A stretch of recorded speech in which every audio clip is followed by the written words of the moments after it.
welcome to Malaysia. Thank you. It's great to be here. And you're here for the very first time to perform in Kuala Lumpur. So, as a YouTube act, is it a bit more difficult performing in front of a live audience? No, I mean, like I come from a live performing background, doing musicals and a cappella and choir. So in a weird way, it's kind of like it's a homecoming to what I actually love to do, which is being in a room with people, making live music, and bringing joy to people through song.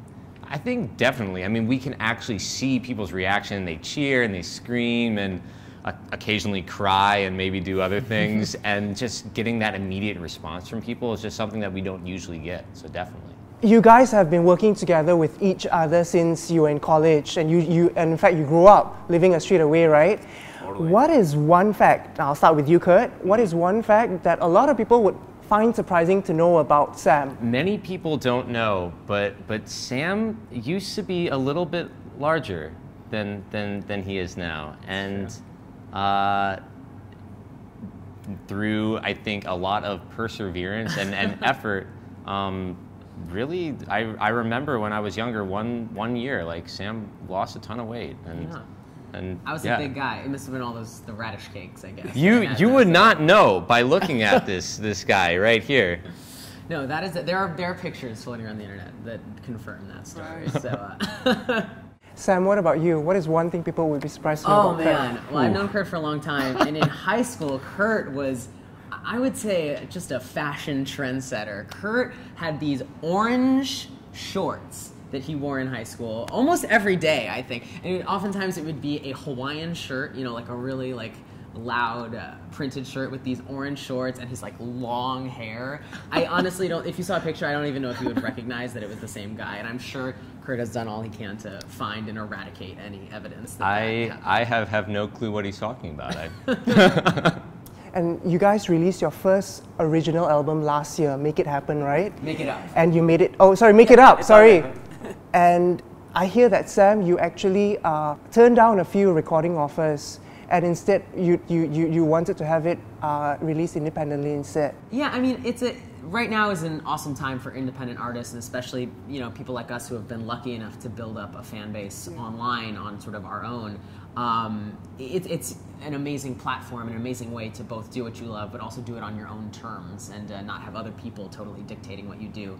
So yeah, for that first album, it was definitely something important to us that we did it, just for our fans and with our fans' help as well. So that was really important that we did that for that initial album. What do you think about the idea of the Grammy Awards giving out a special category on, just for YouTube artists? I mean, personally, I don't really focus on award shows at all.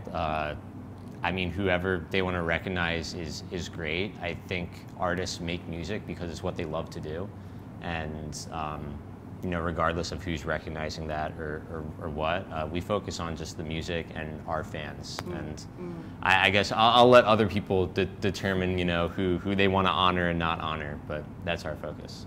Yeah, I mean, I think it's not so much about the Grammys, but in general, I think it's about the music industry, which it is, sort of coming around to the idea that digital distribution isn't this sort of other category, that people who are making music online aren't really different from people who are sort of traditional artists. So not just specifically the Grammys, but in general, I think the industry is coming around to understanding that it's one big sort of environment for all of us. So yeah. Sam, you're half Chinese. Your dad is from Hong Kong, yes, I believe. Yeah. How connected are you to your Asian roots? I'm very connected. I think that a large part, like Kurt was saying, of why I'm popular here as well is the fact that in the sort of music industry in America, there aren't a lot of Asian Americans represented, and that's something that's really important to me, that as I grow and get more fans, I can sort of represent Asian Americans in music, and so that's something very near and dear to me, and that's why coming back on this Asia tour and getting to see my family and getting to sort of connect with them and really represent my Asian heritage is something that is really important to me. So yeah. But at home particularly, do you practice any sort of, Chinese traditions or? Well, I certainly eat a lot of Chinese food. My dad would always cook Chinese food. Okay. I learned to sort of cook, I got my wok and my rice cooker and all that stuff. So food is definitely a large area where I'm very Asian. Okay. Yeah. Do you have a favorite Chinese dish? It's hard. I love dim sum. You know, my family's Cantonese. Love dim sum. My favorite is the radish cakes, the labago. Yes. Yeah, that's I don't know. That's maybe a weird thing to be my favorite, but I love those every time we go out to dim sum. Do you know a Chinese song or a Chinese tune? I don't know enough. I know some of the like the old Chinese like all right. Mo Li Hua. All right. You want to like Sure. 好一朵美丽的茉莉花，好一朵美丽的茉莉花，芬芳美丽满枝桠，又香又白人花。That's all I know right now. Yeah. Balik kampung, oh balik kampung. Oh, balik kampung, hati gerang. We love our Malaysian fans so much. It's great to be here, and we're looking forward to performing. Bye, guys.